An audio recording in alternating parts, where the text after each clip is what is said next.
Quel genre de petit garçon étiez-vous? J'étais un petit garçon très tranquille. Puis moi, j'ai grandi sur une ferme laitière. Alors, très tôt dans ma vie, j'ai commencé à seconder mon père sur la ferme. Très tôt, à votre âge, là, je conduisais des tracteurs, je faisais les foins avec mon père. J'étais un petit garçon qui aimait beaucoup aussi me promener seul dans les champs. Puis hein, quand on se promène seul dans les champs, on pense à toutes sortes de choses. C'est peut-être là que j'ai développé mon imagination. Hein? Puis dans mes livres, dans mes poèmes, il y a beaucoup la nature. Puis on retrouve souvent des passages qui se passent sur une ferme. Fait que j'étais un petit garçon. Tu sais, je pense que j'étais contemplatif. J'aimais arrêter devant quelque chose, puis regarder ça. Puis je me rappelle aussi, j'étais quand même bon en dessin. Je faisais beaucoup de dessins. Fait que j'étais vraiment là, dans l'observation. Mais j'étais très tranquille. Je parlais pas beaucoup. Je me rappelle, j'étais un garçon. À l'école, là, dans la classe, là, je faisais pas beaucoup de bruit. Puis je pense que j'étais assidu dans mes travaux. Je voulais pas déplaire nullement. Puis je pense que c'est resté ça, une espèce de petite timidité. Puis des fois, il faut que je me batte contre ça. Je me dis, il faut foncer. Mais enfant, j'étais, un enfant réservé avec un imaginaire débordant que je gardais pour moi trop souvent. Qui vous a inspiré à devenir auteur? Ça, c'est une belle question parce que c'est un moment précis dans ma vie. J'étais au cégep de Saint-Jérôme. J'étais inscrit en sciences humaines administration. Ça, c'est quand même relativement loin de la littérature. Puis j'aimais beaucoup encore là, l'observation. J'allais passer du temps à la bibliothèque du cégep. Puis là, je me promenais dans un rangée de livres. Puis je pense que je suis tombé sur un livre d'Allen Ginsberg, un recueil de poésie Kaddish. Puis je l'ai pris au hasard. Je l'ai trouvé au hasard, le livre. Il y avait plein de livres. Les couvertures étaient toutes foncées. Puis il y avait ce livre-là qui était blanc. Le livre était blanc, puis Kaddish en lettres bleues, ça m'a intrigué. Là, j'ai pris le recueil, j'ai commencé à le lire, et j'avais jamais lu quelque chose comme ça. C'était un poème, un long poème qu'il avait écrit en honneur de sa mère qui venait de mourir. Non, c'était pas triste, c'était lumineux, c'était ça qui était impressionnant. Puis il mettait toutes sortes de choses. On aurait dit qu'il écrivait, là, sans se poser de questions. J'ai appris plus tard qu'il avait beaucoup travaillé son texte. Mais quand on lisait ça, on se sentait transporté. Puis c'était un long poème d'une 60aine de pages. Puis c'est vraiment Allen Ginsberg, c'est le premier poète qui m'a vraiment inspiré à moi aussi écrire de la poésie. Pourquoi avez-vous choisi d'être auteur? Ça, c'est une très bonne question parce que auteur, comme j'ai dit, j'ai découvert Allen Ginsberg. Là, j'ai commencé à écrire des poèmes. Mais, on écrit des poèmes au départ. On pense même pas être publié. Là, c'est juste pour le plaisir d'écrire. Moi, j'avais vraiment du plaisir à faire ça. Puis là, à un moment donné, je me rappelle, j'avais présenté mes textes à un de mes professeurs au cégep. Puis il m'avait dit, continue. Pas pour être publié, là. À partir du moment qu'il m'a dit continue, ça a pris 6 ans avant de publier un premier texte dans une revue. Puis là, j'ai commencé comme ça lentement. J'ai d'abord été poète, puis après ça, je suis devenu romancier. Puis je te dirais qu'il y a eu des moments dans ma vie où pratiquement, j'étais plus un auteur. C'était autre chose. J'ai été machiniste durant un certain temps dans ma vie. J'ai pris un cours d'usinage. Je fabriquais des pièces d'acier. Fait que j'étais loin de la littérature, mais j'avais besoin de ça. J'ai fait autre chose. J'ai fait d'autres choses. J'ai travaillé pour... j'ai été col bleu pour la ville de Saint-Jérôme. Alors, j'étais loin d'être un auteur. J'étais pas seulement un auteur, j'étais autre chose. Puis, lentement, c'est drôle, hein? La vie me ramène toujours au livre. Tout le temps, tout le temps. Comme là, cet automne, je suis poète en résidence à la Bibliothèque de la Chute. L'année prochaine, je sais pas, je serai où. Ça me dérange pas. Au plus profond de moi-même, je suis un artiste, je suis un auteur, mais des fois, je fais des choses complètement différentes.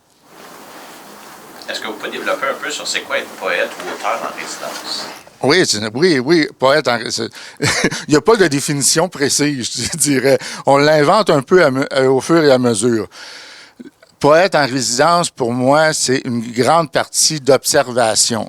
Je viens à la bibliothèque, j'observe, je prends beaucoup, beaucoup de notes dans le but d'écrire un recueil de poésie inspiré de la bibliothèque. Ça, c'est une première partie au travail de poète en résidence. La deuxième partie, c'est de donner des ateliers de poésie à des personnes qui commencent en poésie. Ils veulent écrire des poèmes, puis là, je donne des ateliers. Le premier atelier, on a fait des collages poétiques. À partir de bandelettes de textes, j'ai pris des revues, des journaux, j'ai découpé des bandelettes et les participants étaient invités à rassembler. On recollait les bandelettes dans un ordre différent. Puis là, on trouve tout le temps des images surprenantes. Puis la poésie, hein, c'est souvent ça, des images surprenantes, des associations d'idées inattendues, là. On colle des mots que d'ordinaire, ces mots-là, ils vont pas ensemble, mais en poésie, on a le droit de les utiliser, de les mettre ensemble. Fait que ça, c'est la deuxième partie, je te dirais, à c'est quoi un poète en résidence. Puis au mois de mars, je vais réciter, à la bibliothèque toujours, je vais réciter de longs passages du recueil que j'ai créé lors de ma résidence.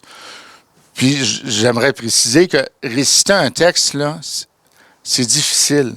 C'est pas parce que je l'ai écrit que j'ai de la facilité à le réciter en public. Moi, ça me demande beaucoup de pratique. Même que j'ai mon texte, là, j'ai mon recueil, mon texte, puis je me mets des barres où je dois respirer. Hein, je me mets des barres parce que sinon, je respire pas. Puis là, je récite mon texte, puis là, j'étouffe, puis là, ça va, je me sens pas bien. Fait que je dois mettre des barres pour savoir où respirer.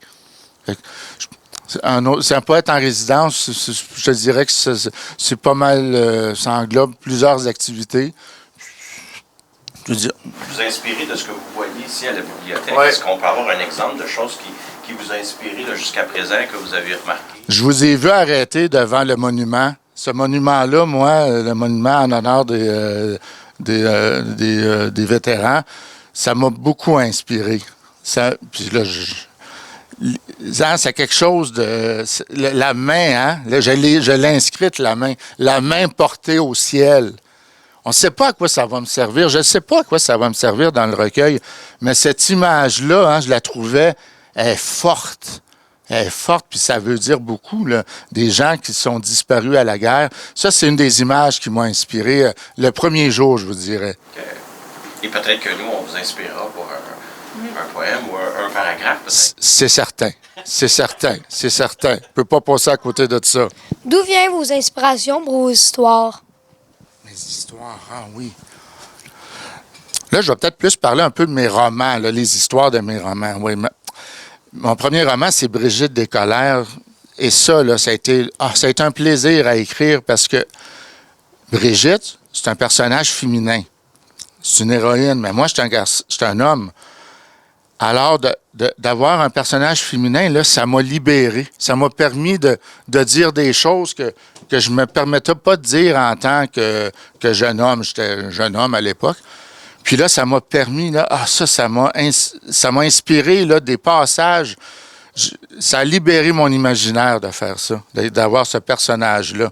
Puis je me suis beaucoup inspiré de ma propre jeunesse. Moi, comme je vous l'ai dit, j'ai grandi à Saint-Scolastique et le roman se passe à Saint-Scolastique. On s'inspire toujours un peu de notre enfance. Puis même quand j'invente des passages, il y a toujours un fond de vérité à ces passages inventés-là.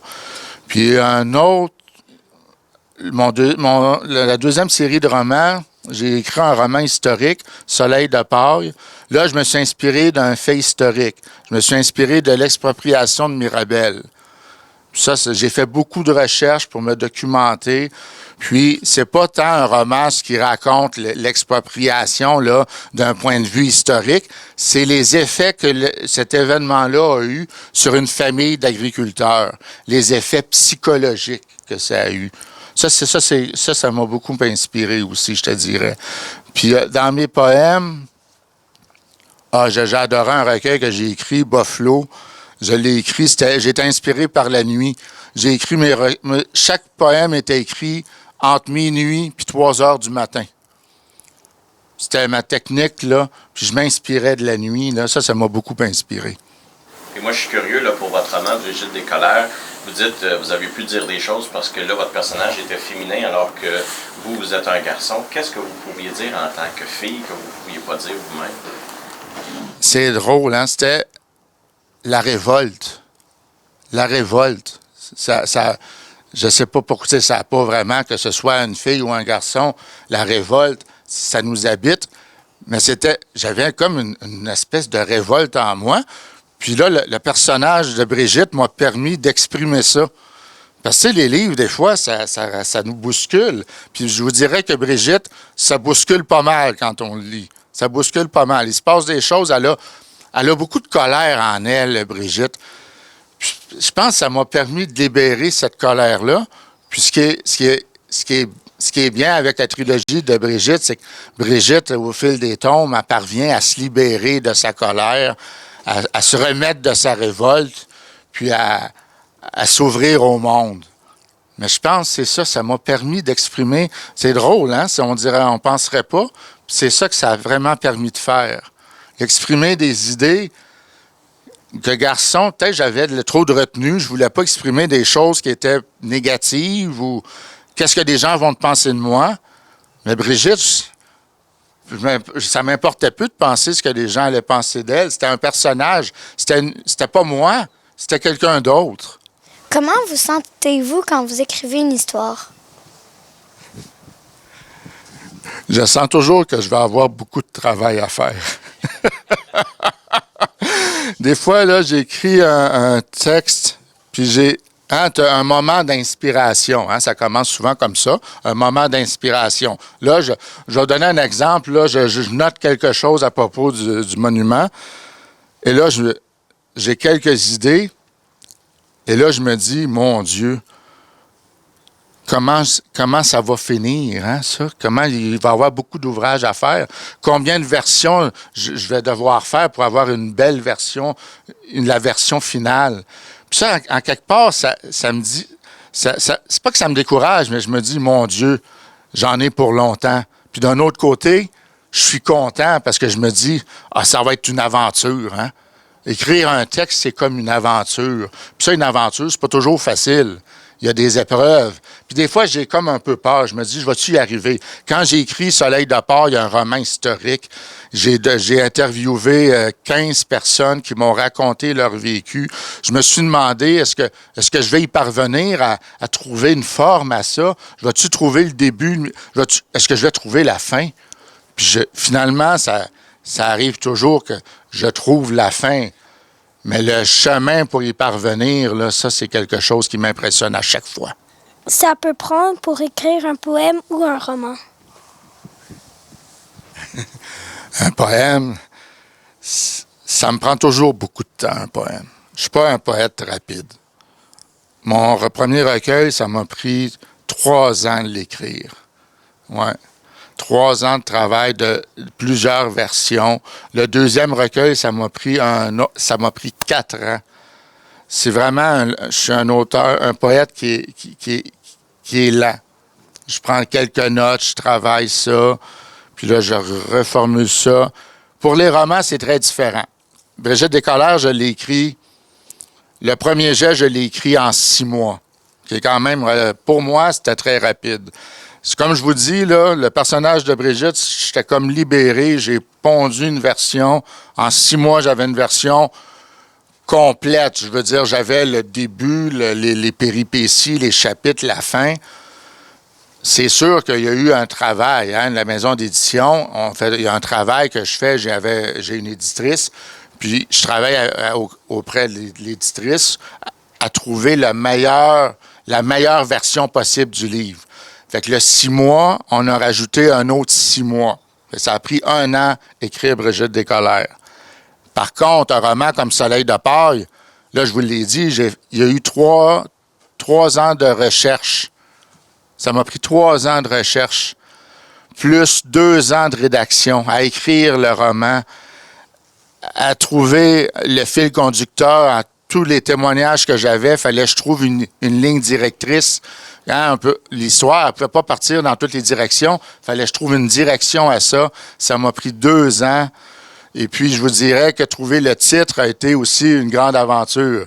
Parce que Soleil de paille, c'est peut-être le 20e titre que j'ai trouvé. Les titres ne convenaient pas au roman. Ça, c'est dur de trouver un titre. Je trouvais des titres. Le personnage s'appelait Hormidas dans Soleil de paille. Alors, tu avais La vie d'Hormidas. C'est pas super punché, hein? Puis là, ben, tranquillement, plusieurs idées. Puis là, Soleil de paille, hein, la paille, on n'est pas loin de l'agriculture. Soleil de paille, c'est quelque chose peut-être d'éphémère, hein, un feu de paille. Quand on dit que quelque chose est un feu de paille, ça ne dure pas longtemps, un feu de paille. Puis Soleil de paille, quelque chose qui ne dure pas longtemps, comme un bonheur qui ne dure pas. C'était proche de mon histoire, fait j'ai choisi d'utiliser ce titre-là.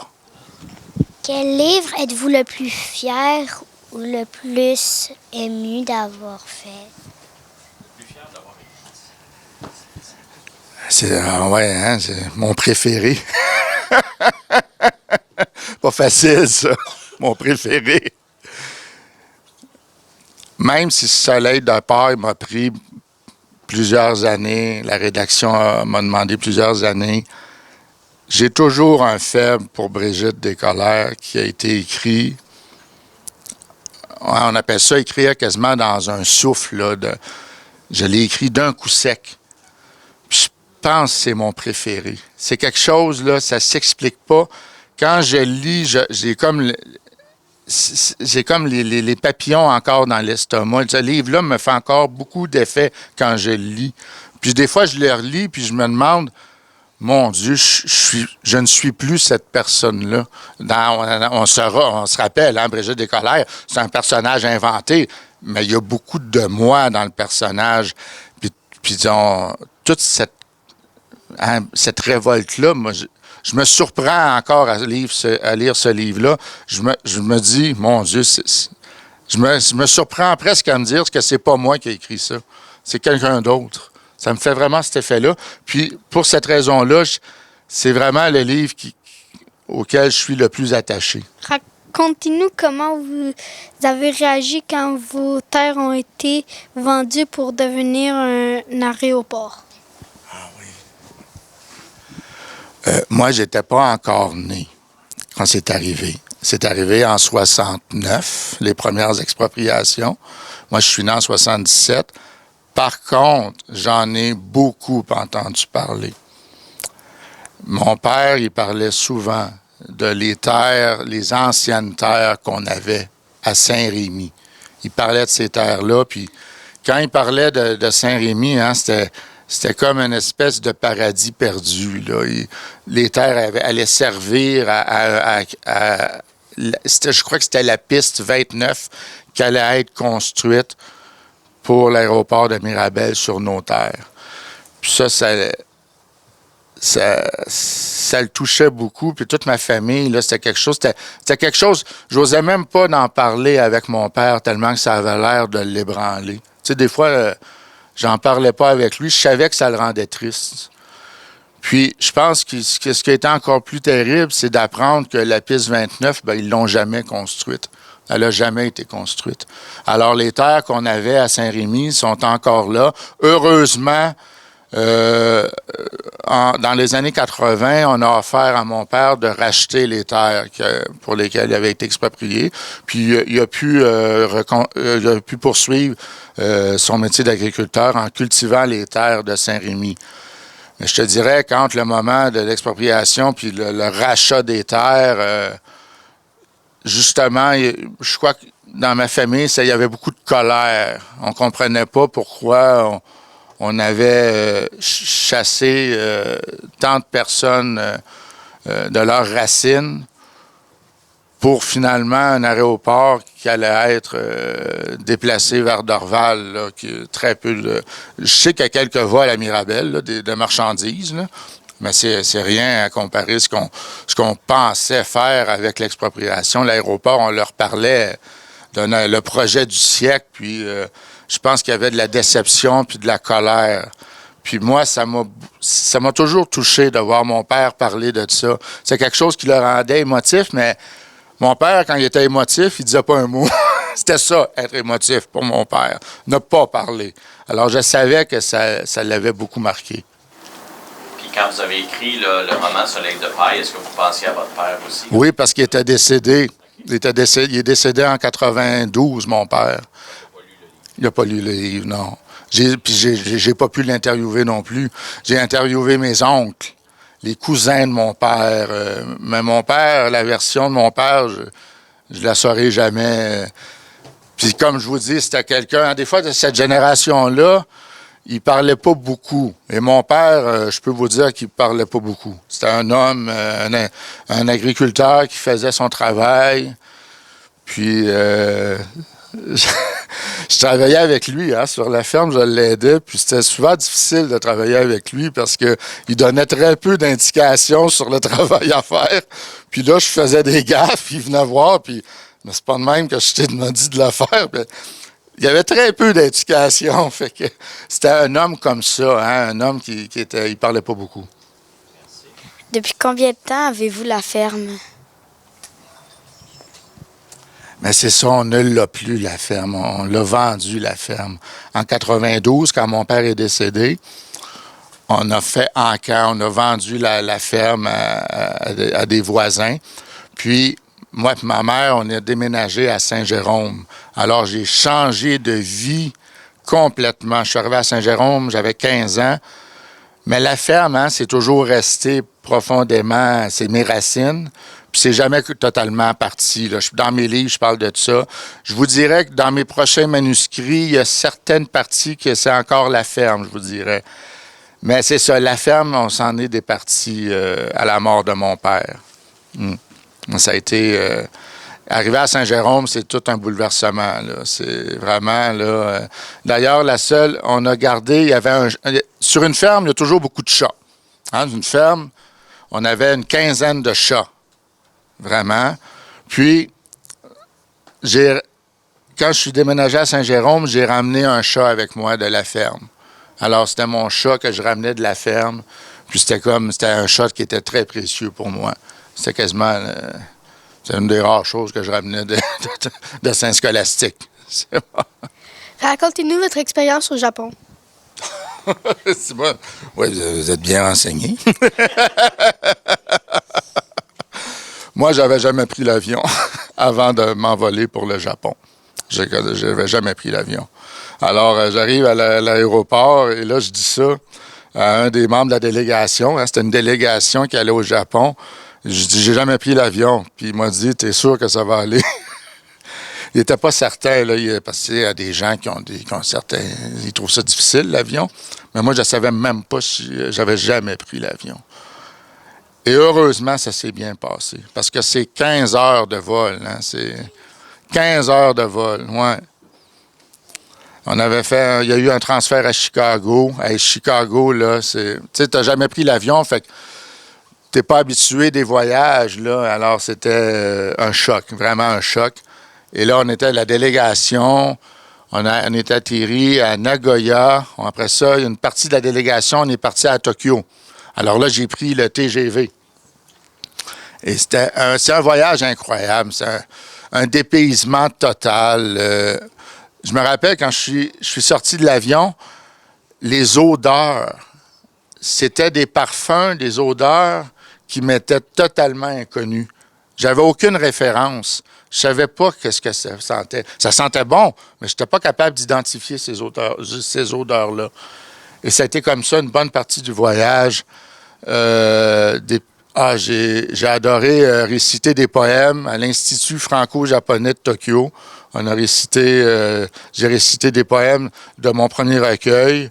La réponse ça avait été formidable.